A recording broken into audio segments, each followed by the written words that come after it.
Depuis toujours, quand je marche dans la rue, je vois avec impuissance le nombre de personnes qui doivent dormir dehors et faire la manche pour pouvoir se nourrir. J'ai toujours tracé mon chemin avec un pincement au cœur, en me disant que je ne savais pas quoi faire pour eux. Je me suis donc renseignée sur les différentes associations qui agissent auprès des personnes sans abri et j'ai découvert l'Ouvre-Porte. Aujourd'hui, moi Marion, j'ai compris que je pouvais, à mon échelle, les aider et j'ai décidé de m'engager pour lutter contre cette injustice. Face au déficit d'accompagnement politique, il manque énormément de places en logements sociaux.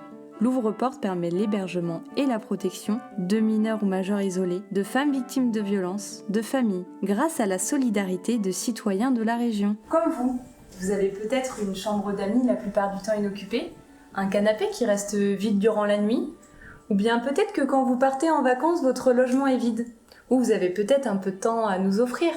Eh bien vous aussi, rejoignez-nous. À l'Ouvre-Porte, l'accueil s'organise sous forme de boucle, c'est-à-dire que l'hébergement de la personne se fait de manière alternée entre différents foyers. Et chaque boucle d'accueil est animée par un coordinateur qui assure la continuité de l'accueil et un médiateur qui accompagne physiquement et moralement la personne accueillie.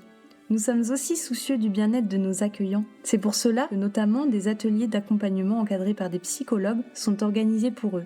Ils permettent à chacun de s'exprimer sur son expérience et d'échanger autour des questionnements liés à l'accueil.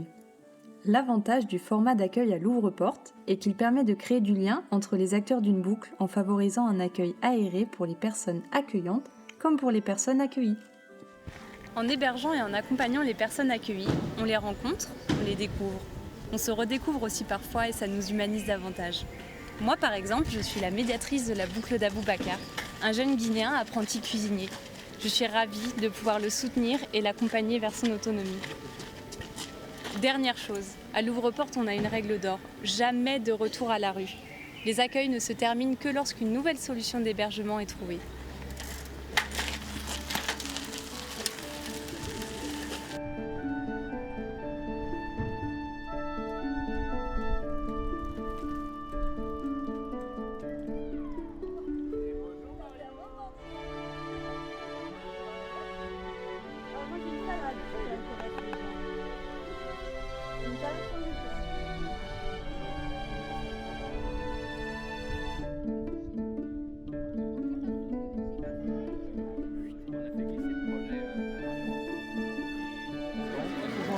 Vous voulez agir, vivre une expérience humaine et enrichissante? Alors rejoignez-nous à l'Ouvre-Porte.